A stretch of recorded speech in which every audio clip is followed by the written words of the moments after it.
8వ తారీఖు ఈ రోజు మనం సభ జరుపుకుంటున్నటువంటి దినానికి చారిత్రకంగా ఒక ప్రత్యేకత ఉన్నది.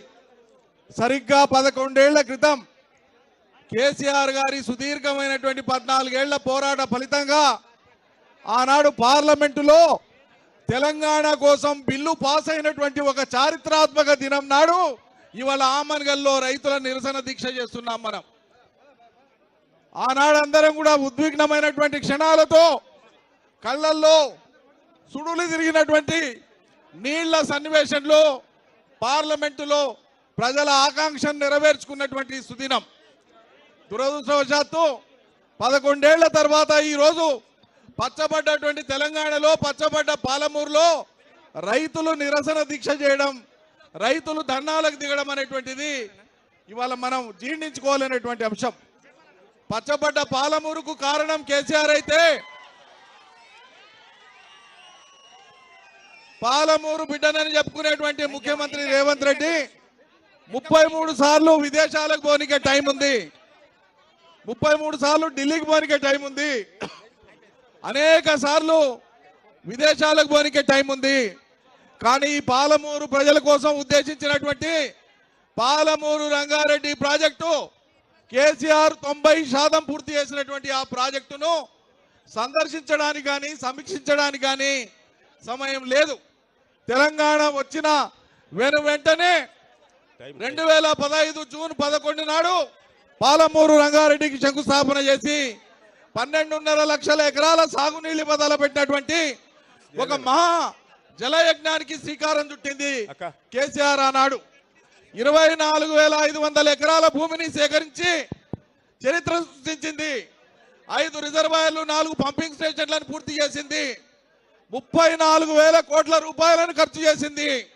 కేవలం 3-4 నెలల పనిచేసి 1,000-1,200 కోట్లు ఖర్చు పెడితే 12.5 లక్షల ఎకరాలకు సాగునీళ్ళు ఇచ్చేటువంటి పాలమూరు రంగారెడ్డి ప్రాజెక్టును పక్కకు పెట్టినటువంటి కేసీఆర్, పక్కకు పెట్టినటువంటి రేవంత్ రెడ్డి సర్కార్ ఈ రోజు ఏ రకంగా రైతులకు మేలు చేసేటువంటి సర్కారో మనం ఒకసారి గమనించాలి.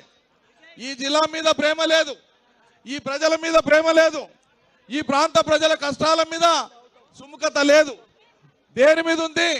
అస్తమానం కేసీఆర్ను తిడదామా, విపక్షాలను తిడదామా అని మనం చూసినాం. ఇవాళ బిల్లు పాస్ అయినటువంటి ప్రత్యేక దినం అయితే నిన్న కేసీఆర్ గారి జన్మదినం. ఆకలి అయినప్పుడే అన్నం గుర్తొస్తుంది, అమ్మ గుర్తొస్తుంది. ఇలా తెలంగాణలో కష్టాలు ఉన్నాయి కాబట్టి కేసీఆర్ గుర్తొచ్చిండు, కాబట్టి రోజు గుర్తున్నాడు. కాబట్టి నిన్న గ్రామాన వాడలా కేసీఆర్ జన్మదినం జరుపుకున్నది తెలంగాణ. ఇది ఒక చారిత్రకమైనటువంటి దృశ్యం.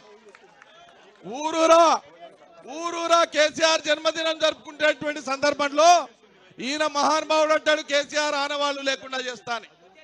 ఊరూర్లో కేసీఆర్ జన్మదినాలు జరుపుకునే తెలంగాణలో కేసీఆర్ ఆనవాళ్లు లేకుండా చేయడం నీ తరం కానే కాదు. ఇది గుర్తుపెట్టుకోవాలి. అదేవిధంగా ఇవాళ రైతు బంధు మిగతా అంశాలన్నీ కేటీఆర్ గారు మాట్లాడతారు.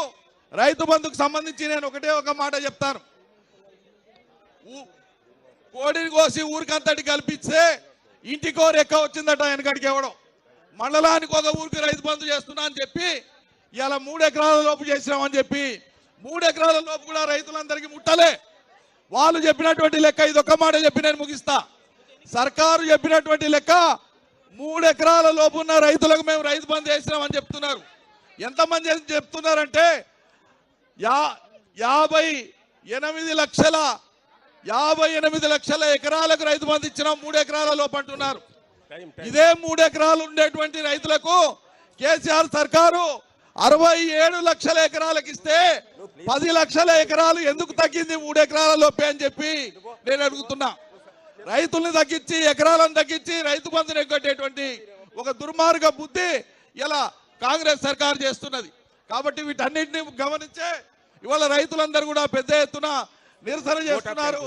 ఈ నిరసనకు వచ్చిన మీ అందరికీ మరొకసారి ధన్యవాదాలు అర్పిస్తూ ముగిస్తాను.